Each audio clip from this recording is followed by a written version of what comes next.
Gen Smart, mau tahu cara menyelesaikan materi tentang bukti-bukti transaksi? Bersama saya, Ibu Rosmawati. Yuk simak video ini sampai selesai.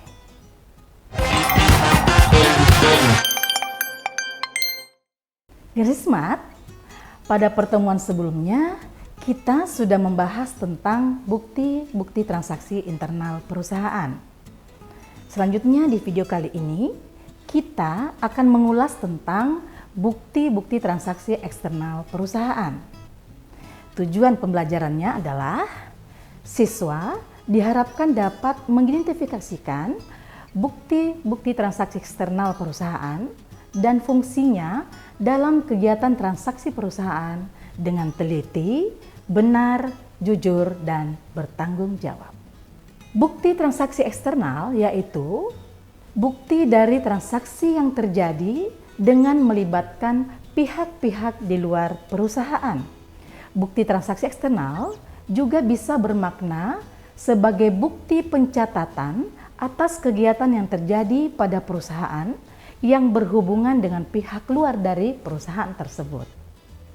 Berikut ini macam-macam bukti transaksi eksternal perusahaan, antara lain.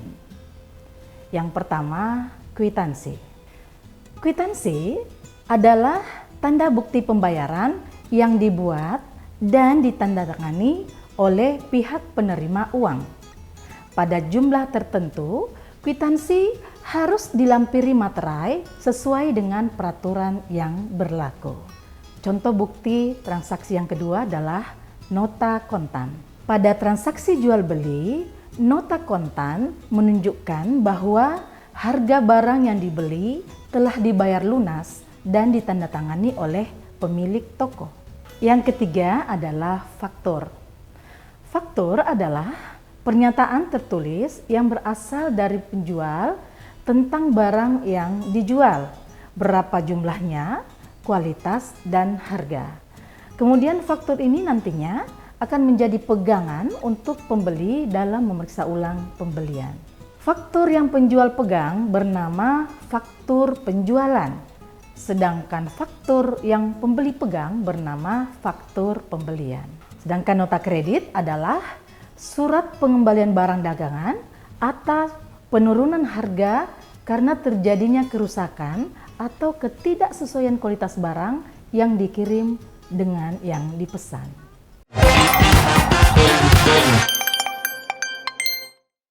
Baik Gen Smart, untuk lebih memperdalam pengetahuan kalian tentang bukti-bukti transaksi eksternal perusahaan, maka berikut ini kita akan membahas contoh-contoh soalnya. Soal yang pertama. Pada tanggal 1 Maret tahun 2021, Ibu Mirna membuka usaha jasa salon yang diberi nama Salon Beauty. 3 hari kemudian, ia membeli peralatan salon sebesar 10 juta rupiah secara tunai. Bukti untuk transaksi pembelian yang dilakukan secara tunai adalah apakah A. Nota kontan, B. Nota kredit, C. Nota debit, kwitansi, ataukah E. Cek? Gen Smart, perhatikan soal baik-baik.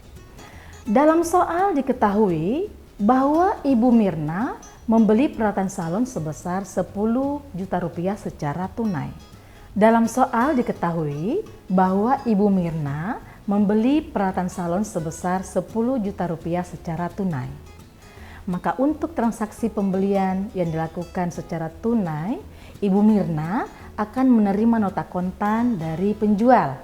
Karena nota kontan merupakan bukti transaksi jual beli yang dilakukan secara tunai. Maka jawaban yang benar adalah A. Soal nomor 2. Bengkel Karya Abadi membeli beberapa peralatan bengkel sebesar Rp7.500.000 kepada toko Kita. Atas transaksi tersebut, toko Kita membuat selembar faktur yang kemudian dikirimkan ke Bengkel Karya Abadi. Bagi Bengkel Karya Abadi, transaksi tersebut termasuk apakah A. faktur kredit, B. faktur pembelian, C. kas keluar, D. faktur penjualan, ataukah E. memo kredit. Nah, Kalau soalnya lebih sulit seperti contoh ini, maka Generasi Smart dapat menjawabnya dengan cara berikut ini. Diketahui bahwa toko kita membuat selembar faktur yang kemudian dikirimkan ke bengkel karya abadi. Sementara faktur merupakan bukti penjualan barang secara kredit yang dibuat oleh penjual untuk pembeli. Bagi penjual, faktur ini merupakan faktur penjualan. Sedangkan bagi pembeli, faktur ini merupakan faktur pembelian. Karena pada transaksi di atas bengkel karya abadi sebagai pembeli, maka faktur tersebut adalah faktur pembelian. Jadi jawaban yang tepat untuk soal ini adalah B. Soal nomor 3. Bukti transaksi memainkan peranan penting dalam siklus akuntansi karena ketidakadaan bukti transaksi merupakan indikasi awal adanya kecurangan dalam perusahaan. Di bawah ini merupakan bukti transaksi beserta fungsinya adalah benar, kecuali apakah A. Kwitansi sebagai bukti pembayaran yang dibuat oleh pihak yang menerima uang, B. Nota debit sebagai nota yang berisikan bahwa perkiraan langganan didebit karena pengembalian barang yang dijual, C. Cek yang merupakan perintah yang diterima dari pihak lain sebagai alat untuk melakukan pembayaran melalui bank, D. Faktur sebagai bukti transaksi untuk pembelian dan penjualan kredit yang dibuat pihak penjual kepada pihak pembeli, ataukah E. Nota kredit sebagai nota yang berisikan perkiraan langganan dikredit karena penerimaan kembali barang yang dijual. Generasi Smart, kalau kita lihat soal seperti ini, maka cara menjawabnya adalah bukti transaksi serta fungsinya adalah sebagai berikut. Kwitansi sebagai bukti pembayaran yang dibuat oleh pihak yang menerima uang yang menjadi alat bukti atau tanda sah dan valid untuk pembeli yang telah menyerahkan sejumlah uang atas transaksi pembelian yang dilakukan kepada penjual. Nota debit sebagai nota pengembalian barang yang dibeli. Cek sebagai surat perintah dari nasabah kepada bank untuk membayar dengan uang tunai kepada orang yang ditunjuk kepada pemegang cek tersebut. Faktur sebagai bukti transaksi untuk pembelian dan penjualan kredit yang dibuat pihak penjual kepada pihak pembeli. Nota kredit sebagai nota yang berisikan perkiraan langganan di kredit karena penerimaan kembali barang yang dijual. Jadi jawaban yang benar adalah B.